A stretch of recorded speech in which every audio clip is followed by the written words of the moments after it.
The arrival of your newborn baby is a moment of pure love and joy for the whole family.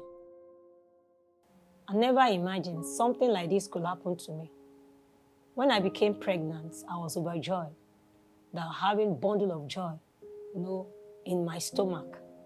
But something happened that changed the whole story. Mrs. Shobowale was a civil servant and her husband was a pastor that was into printing. They led a normal life, not wealthy, but content. Their lives were about to take a dramatic turn. So I did all the necessary scans that I could do, that the pregnant women used to do. And there was no abnormalities that was detected during the scan.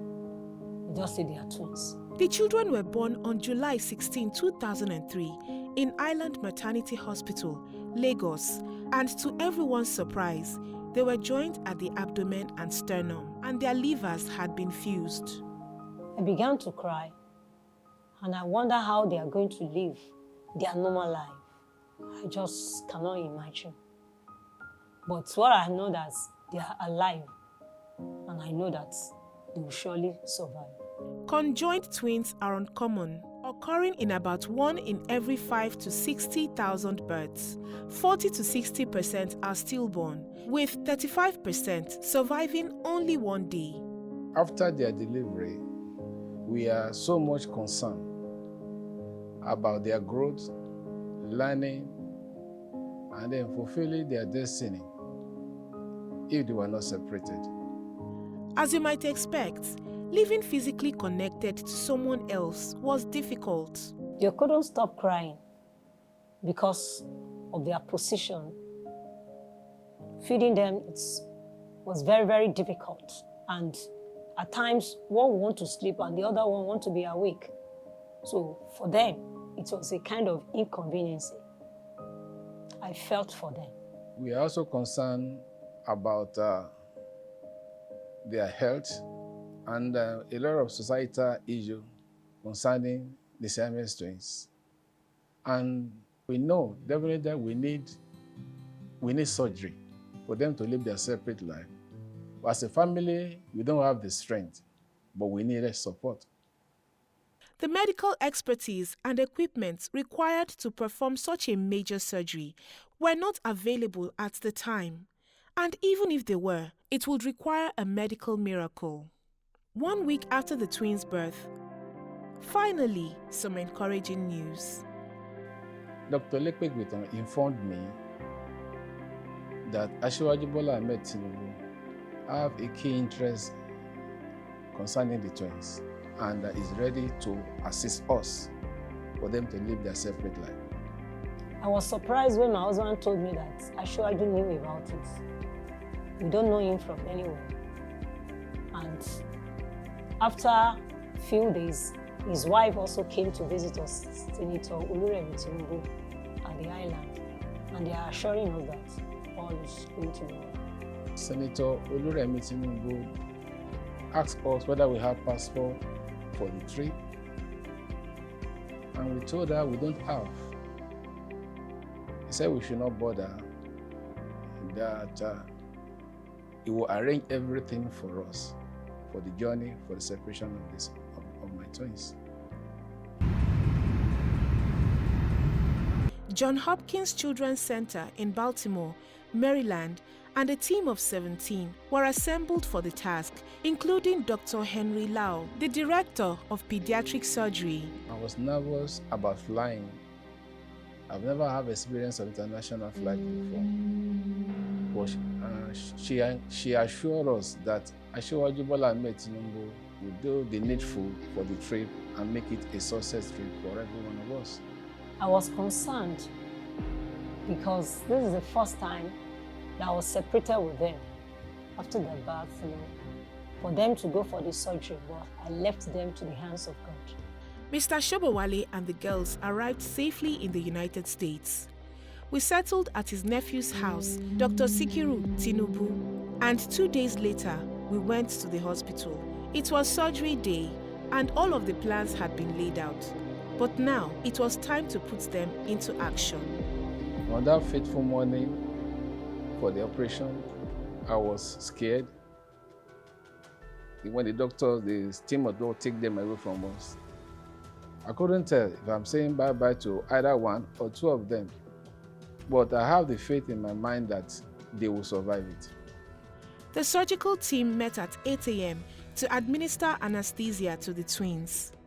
At 11 a.m., the twins' chest bone, abdominal wall, and liver were separated and split between the babies. At interval, nurses will come to check on us at the reception end to assure us that everything is going on and give us the feedback. But we are scared. But we keep on praying throughout the period of that 5 hours of the operation. Following the 1-hour surgical separation, the medical team divided into 2 groups, one for each twin, to close the incision in the conjoined area. Surgery was completed 1 hour later at 1 p.m. and both twins were in recovery.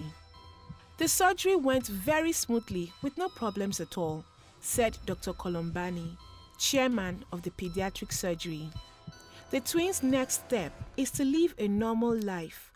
They will grow up to be healthy little girls. After the operation, we were told that the 2 of them survived the operation. And it was a blessing to us that seeing the 2 of them living a separate life when they were brought out from the operation room. John Hopkins Hospital took care of them very well. And after a few days, we were discharged to go home. And any moment from now, we can go back to Nigeria. After the surgery, I saw them and I burst into tears that these 2 girls can live separate lives. They could crawl normally like normal children. They could walk. They could do things on their own.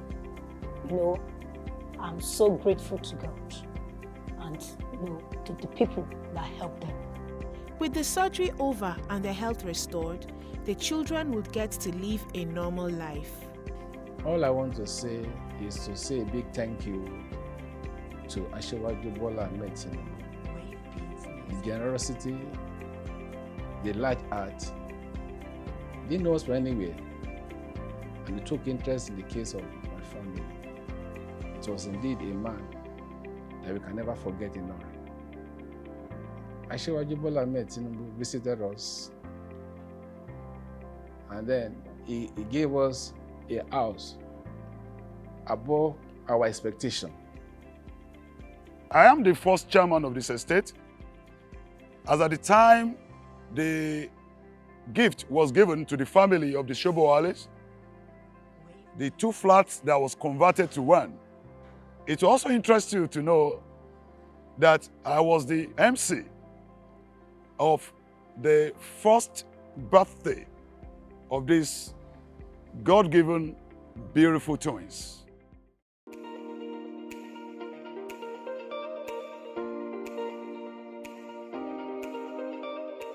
Hi, I'm Favor. Hi, I'm Faithful, and we were born conjoined. conjoined. Now we're separate, thank goodness, because she would have constantly stressed me out. Well, she stresses me sometimes though. Honestly, I don't remember us being conjoined because we were still very little then and we probably didn't know anything. But according to what my mom told me, I know it must have been a very, very difficult situation. I'm very, very glad that we were given the opportunity to be able to live our separate lives, all thanks to God in the life of Asiwaju Bola Ahmed Tinubu. And now we can live our separate lives, have separate friends, go to separate schools and do things differently. Our story inspired me to pursue a course in medicine, which is physiotherapy, that I'm currently studying at the University of Lagos. We also have this desire of also studying the course medicine in the university that we're separated, which is John Hopkins University. I desire to study medicine and she desires to study nursing. We want to do this in order to give back to the society and also to Asiwaju for the act of kindness that he showed towards me and my sister. One thing that I want to really say is that for somebody to show love out of gold, somebody that you don't even know before, and you want to take it upon yourself. There are many people even in government that they might not even be able to say anything. Many have had, even after their own birth, there are some Siamese twins that are born that nobody even come to their rescue. But it's just to see somebody with heart of love, heart of God, to be able to show care. This is Asiwaju, and I want to say thank you very much. And God will be with him in all his endeavor in Jesus' name. A simple act of kindness changed our story. That is our Asiwaju story. A tremendous amount of unnecessary pain and suffering can be avoided by ensuring universal access to adequate health care.